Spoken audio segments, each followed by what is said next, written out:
Hola amigos de YouTube, les vengo a traer mi nuevo fidget spinner. Chequen. Esperen. Me acomodo.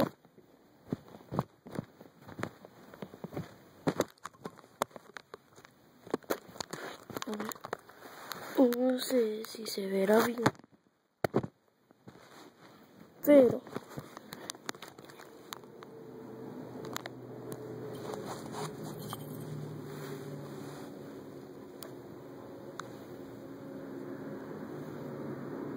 creo que ahí se ve bien. Aquí hay alas. No sé si se verá bien, pero chequen cómo gira.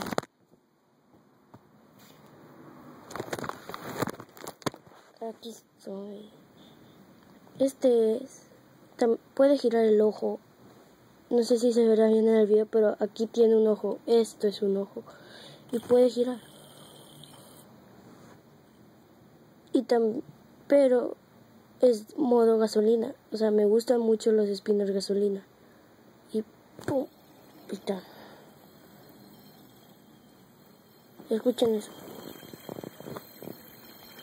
¿Lo escuchan? Y les voy a enseñar en rodamiento.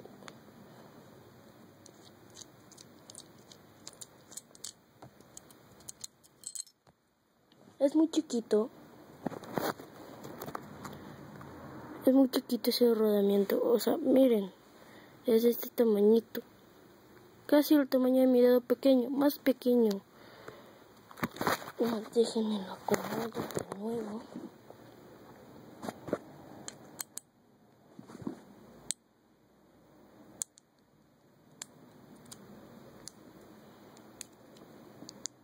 Y es muy bonito para hacer mi primer fidget spinner. Me gusta un montón. Me lo regaló mi tío cuando, creo que fue antier o ayer, no me acuerdo más bien. Y es sumamente nuevo. Y también se compraron dos. Este me lo regaló a mí. Y tienen otro, igualito.